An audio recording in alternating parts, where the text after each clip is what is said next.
A quick chat with my guests this evening. This will be about 12 to 13 minutes, so I'm going to request our panelists to keep their comments short. Neoma Gupta is spokesperson of the BJP. Thank you very much, Neoma. Sanjeev Kaushik is a political analyst, will be speaking on behalf of the Aam Aadmi Party. And we have Nirmal Kaur, who's a former IPS officer, who will try and make sense of what has been going on for the last 36 hours as far as the Swati Maliwal matter is concerned. Ladies and gentlemen, thank you very much. Sanjeev Kaushik ji, सबसे पहला सवाल तो आप ही पे उठेगा. आज आप आम आदमी पार्टी को रिप्रेजेंट कर रहे हैं शो में. मुझे बताइए, कोई तो झूठ बोल रहा है. या स्वाति मालीवाल झूठ बोल रही है या आम आदमी पार्टी झूठ बोल रही है. स्वाति मालीवाल ने दिल्ली पुलिस को जो कॉल की है, साफ बोला है कि विभव, जो कि पीए हैं अरविंद केजरीवाल ने, उन्होंने पिटाई की है स्वाति मालीवाल की at the behest of the chief minister Arvind Kejriwal. Swati Maliwal ये कह रही हैं, उन्होंने अरविंद केजरीवाल का नाम लिया है. आज संजय सिंह ने प्रेस कॉन्फ्रेंस की आफ्टर 36 आवर्स और वो कहते हैं हाँ, विभव ने तो पिटाई की, पर चीफ मिनिस्टर को कुछ अता पता नहीं है, उनसे इस बात का पूरा कुछ लेना देना नहीं है. अब मुझे बताइए, झूठ बोल कौन रहा है?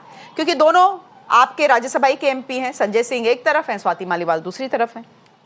देखिए, मेरे फ़ोन तो कट गया. जितनी आवाज़ मैं सुन पाया हूँ उसके हिसाब से मैं बात कर रहा हूँ, जो मैंने सुना है. मूल बात यह है कि संजय सिंह ने एक प्रेस कॉन्फ्रेंस करके सारी बातों को स्पष्ट रूप से रखने का प्रयास किया है और रख ही दिया है लगभग. अब सवाल ये है कि पर्दे के पीछे क्या हुआ, बीजेपी कौन सी कहानी रचती है, एक्सपर्ट किस तरह की बात करते हैं, वो सारा सूत्रों के हवाले से मिली हुई खबर के अनुसार. खबर इतनी ही है कि उनके साथ दुर्व्यवहार हुआ और उस दुर्व्यवहार के आधार पर उन्होंने कंप्लेन की. 9:34 पर एक नहीं दो कॉल्स की.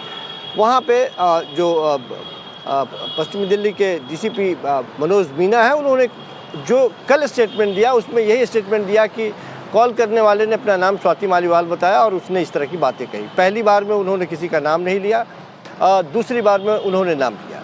अब मूल बात यह है कि स्वाति मालीवाल अगला कदम यदि उठाती हैं और उनके साथ यदि किसी तरह की कोई बात होती है या उनकी बात नहीं सुनी जाती है, तब तो ये सारे लोग सवाल पैदा करें, कोई एतराज़ नहीं है इसमें. लेकिन मूल बात ये है जो हम कहना चाह रहे हैं कि स्वाति मालीवाल ने कोई कंप्लेन दर्ज नहीं की. संजय सिंह ये बात कह रहे हैं कि नहीं, यदि दुर्व्यवहार किया गया है, जो हमें खबरें मिली या जो दुर्व्यवहार करने की बात है उस पर संज्ञान लेने की बात है. और अरविंद केजरीवाल भी एक्सेप्ट नहीं करने वाले हैं इस तरह के किसी भी दुर्व्यवहार को, और वो सख्त कदम उठाने वाले हैं. तो अब उनके सख्त कदम उठाने की बाद एक राज्यसभा सदस्य का प्रेस कॉन्फ्रेंस, अपनी बात लोगों के बीच में रख देने के बाद भी अब जितनी कहानियां गढ़नी है गढ़ ले भारतीय जनता पार्टी के लोग. हमें इसमें कोई एतराज नहीं, कुछ नहीं कहना है. लेकिन कल से जो देख रहे हैं कि कहानी बीजेपी गढ़ रही है, राष्ट्रीय महिला संजीव जी कहानी आप बीजेपी गढ़ रही है. रुक जाइए संजीव जी, कहानियां बीजेपी गढ़ रही है या आम आदमी पार्टी गढ़ रही है? अब आपके दो राज्यसभा एमपी हैं, एक तरफ है संजय सिंह जिन्होंने प्रेस कॉन्फ्रेंस की है, एक तरफ है स्वाति मालीवाल. इन दोनों में से कोई झूठ बोल रहा है. अब आप ये तो नहीं कह सकते कि स्वाति मालीवाल ने फोन कॉल नहीं किया दिल्ली पुलिस को, क्योंकि दिल्ली पुलिस के पास कॉल लॉग्स हैं, राइट? तो अब बताइए, झूठ तो कोई बोल रहा है. तो दो ही बातें होंगी ना. स्वाति मालीवाल यदि आगे कदम बढ़ाना चाहे तो स्वाति मालीवाल को क्या लगता है कि वो किसी थर्ड पर्सन के वजह से वो रुकने वाली है? इतनी जुझारू, इतनी समाजसेवी और एक कर्मठ कार्यकर्ता के तौर पे उनको जाना जाता है, लोगों ने उनके कार्यकाल को देखा है. आपको क्या लगता है कि वो किसी के प्रेशर में आने वाली है? आप ये कहना चाहती हैं? बिल्कुल कतई नहीं. स्वाति मालीवाल कई बार ऐसा हो जाता है कि जब आप किसी मूड में होते हैं, जोक में होते हैं, बातचीत करना चाहते हैं, ब्रेक होता है उसमें, तो गुस्से में आदमी कदम बढ़ाता है, लेकिन बाद में लगता है कि ये इतनी बड़ी बात नहीं थी जिसको हम बढ़ा के आगे लेके जाएं. और निश्चित तौर पर चूंकि एक महिला के साथ दुर्व्यवहार की बात है, पार्टी अपना कार्रवाई करने की बात कर रही है, बस बात खत्म हो गई. इसमें भारतीय जनता पार्टी अपना अवसर क्यों ढूंढ रही है? ये बात तो खत्म नहीं हुई,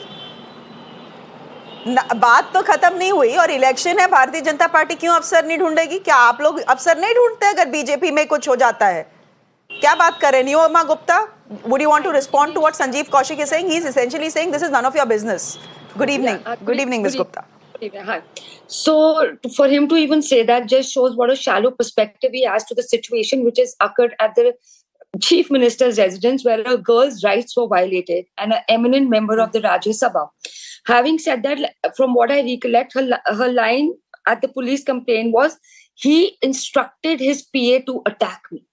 Look at it. he instructed his PA to attack me. This is a very serious charge, clearly implying that the PA did not do it on his behest, irrespective, even if the PA did it on his behest.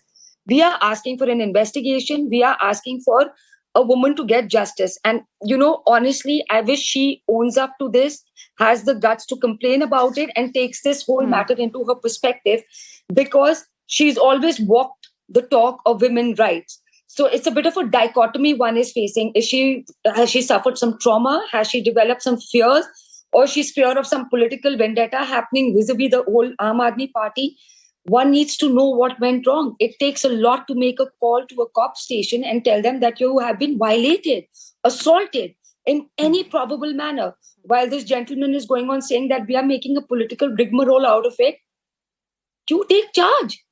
I mean, you're talking about a woman who's been assaulted at the chief minister's residence. It's not a joke. It's not something you even come as a defense equipment to such a forum.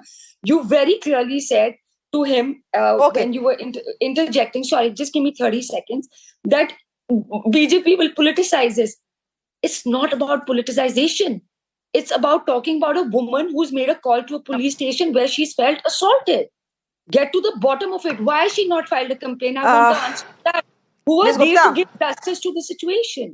Ms. Gupta, in that case, absolutely. But the fact is that let's not forget Brij Bhushan Sharan Singh.